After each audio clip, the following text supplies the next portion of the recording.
adakah kan gitu ya motif, kalau bahasa beliau, motif Tom Lembong memperkaya korporasi itu dalam rangka untuk merugikan keuangan negara? Atau apa yang dianggap kerugian keuangan negara adalah keadaan yang timbul, bukan sesuatu yang diniatkan, kan begitu? Ini kan dua hal yang berbeda, berarti nggak ada kausalitas, kan begitu? Jadi yang saya duga dari putusan itu adalah hakim kesulitan nih menemukan kausalitasnya.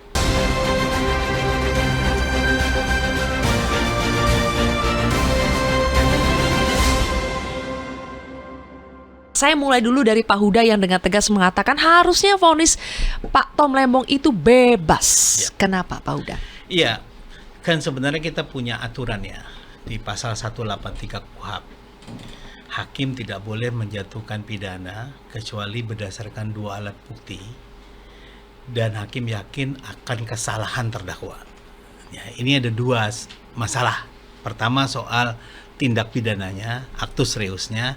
Dua soal mens reanya, soal kesalahannya. Nah, jadi saya sih tidak ngada-ngada dalam pengertian bahwa kalau benar di dalam pertimbangan itu hakim menyatakan bahwa tidak menemukan unsur mens rea dari Tom Lembong untuk misalnya memperkaya diri sendiri, misalnya seperti itu, maka pada dasarnya tidak layak dia dinyatakan bersalah. Kan begitu. Yang jelas kan ada kata-kata tidak ada uang yang diterima oleh Tom Lembong ya. Betul. Di dalam konteks pasal 2 ayat 1 Undang-Undang Tipikor adalah tidak ada memperkaya diri sendiri. Tidak memperkaya diri sendiri. Kan gitu.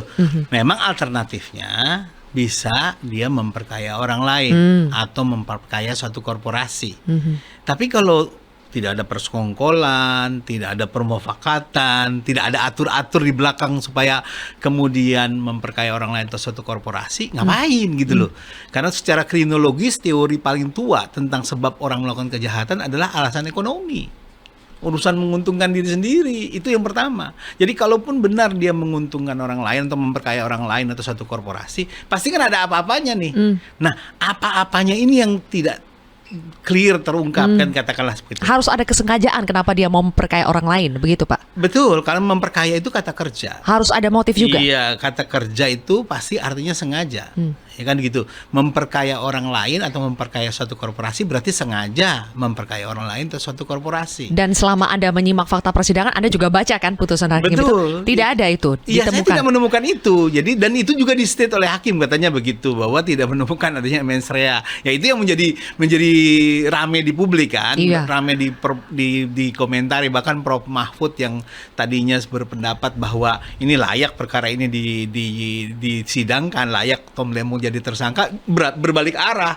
Kalau nggak ada mens rea berarti kan harusnya tidak boleh dijatuhi pidana, katakanlah begitu. Ini berpangkal tolak dari itu saja sebenarnya, karena tentu sekali lagi saya sependapat dengan Prof Gayus bahwa ini kan baru tingkat pertama.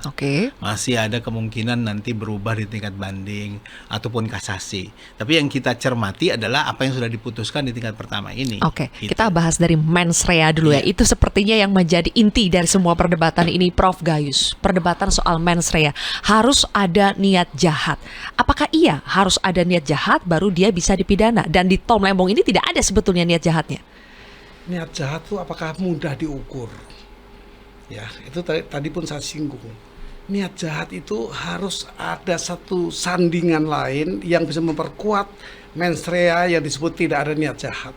Bagaimana orang mengukur niat jahat orang secara umum dari ilmu apapun? Tapi ilmu hukum mengatur itu, yaitu ketika mens rea murni, ya, murni disebut mutlak. Yang mutlak itu ada diatur bahwa dia bisa dimaafkan, dia bisa dibenarkan walaupun dia berbuat melanggar hukum. Anak kecil membunuh, mungkin tidak punya niat, juga bisa punya niat, tapi toh tidak dihukum di bawah umur karena dia tidak cakap untuk bertanggung jawab hukum, maka dia dimaafkan. Dibenarkan orang merusak rumah, menghancurkan rumah, kalau ada pembenar, yaitu demi keselamatan orang di dalam rumah itu dengan asap yang tidak bisa ada kebakaran misalnya. Ya, itu dibenarkan, dimaafkan. Hanya itu mens rea yang mutlak.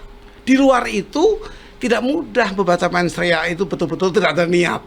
Ya, mungkin ada kausa-kausa lain dalam teori kausalitas. Seorang pengemudi motor menabrak satu orang, pingsan. Dia telepon ambulans, dibawa ke rumah sakit. Di tengah jalan ambulans masuk kali, sungai, bisa diangkat sampai di rumah sakit masih hidup dan kemudian kedatangan dokter meninggal. Kausa mana yang mengaitkan dia sengaja apa tidak sengaja? Itu teori von Bury, ya, mengenai bagaimana sebab akibat yang merupakan teori mutlak itu. Kalau tidak ada sebab, tidak mungkin ada akibat. Nah, kita mengukur akibat yang timbul ini disengaja apa tidak sih. Tadi pengendara motor itu sengaja apa tidak, ada ukurannya. Ukurannya kalau dia harus lalai. Salah satu mens rea yang sering digunakan adalah lalai, kelalaian.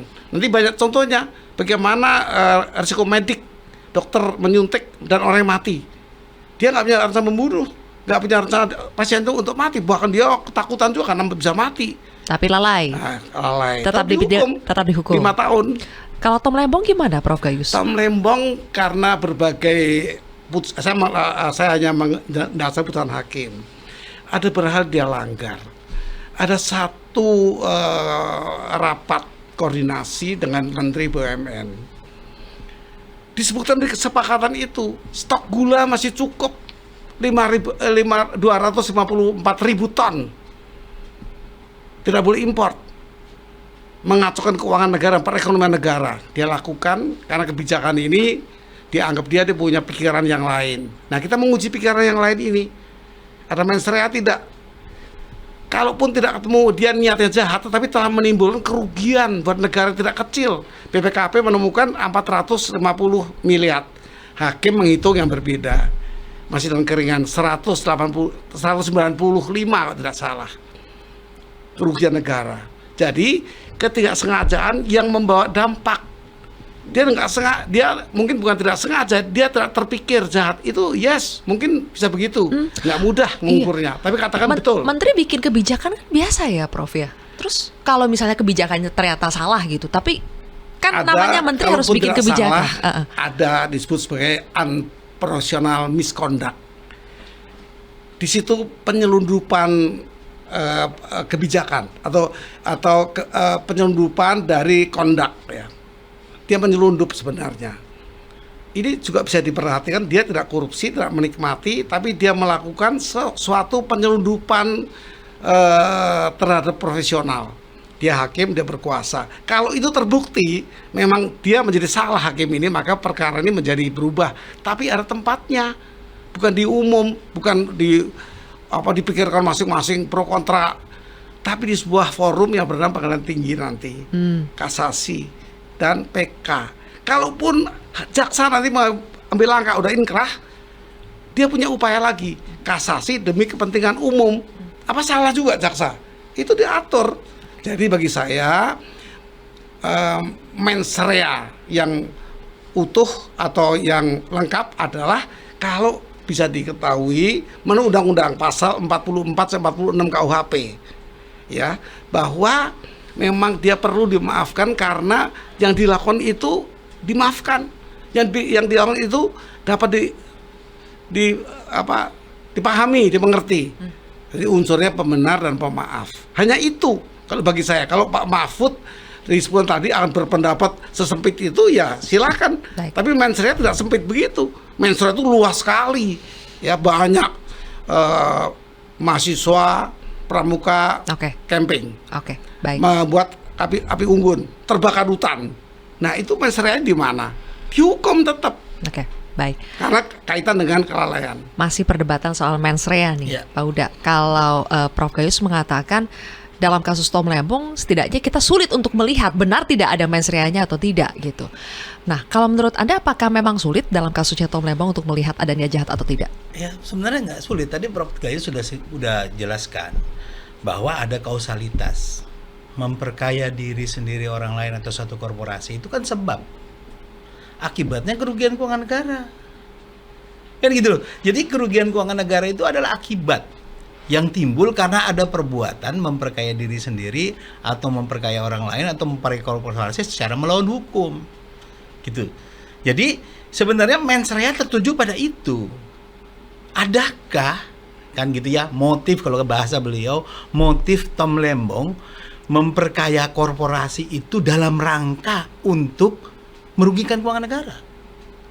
Atau apa yang dianggap kerugian keuangan negara adalah keadaan yang timbul, bukan sesuatu yang diniatkan, kan begitu? Ini kan dua hal yang berbeda, berarti nggak ada kausalitas, kan begitu? Jadi yang saya duga dari putusan itu adalah hakim kesulitan nih menemukan kausalitasnya.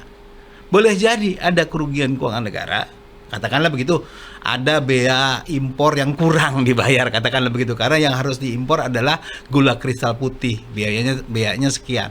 Tapi karena yang diimpor adalah gula kristal mentah, jadi beanya lebih kecil. Negara penerimaannya jadi lebih kurang. Oke, itu kerugian keuangan negara. Tapi apakah itu terjadi karena motif Tom Lembong untuk memperkaya korporasi itu?